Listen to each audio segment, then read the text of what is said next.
तो मुज़म्मिल, मैं लगातार कई और भी लोगों से बात करता रहा हूँ। ये जो इसको कहते हैं कि प्रोसेस एज पनिशमेंट जो है, कि जहाँ पे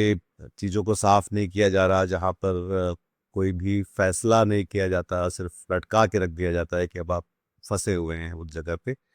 और निकलने के रास्ते उसे दिखलाई नहीं पड़ते। तो ना तो इंसाफ मिल पाता है, और ना ही जो आपको अपनी आम जिंदगी में लौटने का अगर मौका है तो वो मौका भी छीन लिया जाता है। तो आप उसके उनके छोटे भाई हैं, घर परिवार आप शायद देखते हैं, तो आप कैसे देखते हैं इस पूरे मामले को? जहाँ तक यूएपीए केसेस का मामला है,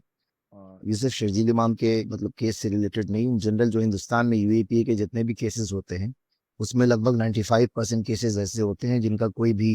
मतलब कह सकते हैं फाइनल आउटकम नहीं होता। और मोस्टली जो भी 95% केसेस हैं वो फर्जी होते हैं, और जो है अदालतों से 10 साल बाद 12 साल बाद उनको कह सकते हैं बरी कर दिया जाता है। तो यूएपीए केसेस जो भी सर लगाए जाते हैं कहीं ना कहीं मोस्टली पॉलिटिकली मोटिवेटेड होते हैं, और कह सकते हैं जो भी आवाज सरकार के खिलाफ और जुल्म के खिलाफ सस्ती है अपने अपने दौर में, उनको सप्रेस करने के लिए वीपीए एक ऐसा टूल है जो कि हमारी सरकारें इस्तेमाल करती आ रही हैं लगातार। इवन वीपीए गवर्नमेंट में भी हुआ है और साथ साथ एनडीए गवर्नमेंट में भी ये चीजें हो रही हैं कंटिन्यूस प्रोसेस।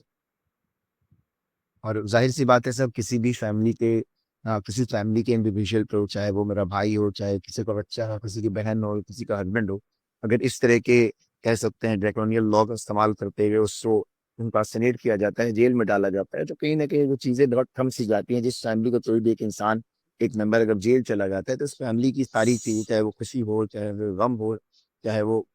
किसी भी चीज को सेलिब्रेट करना हो या जीना हो, तो वो कहीं ना कहीं एक प्रोसेस थम सा जाता है। और उस पे ओवरकम करते करते आपकी खुद को ओवर पावर करते करते जिंदगी खत्म होती है।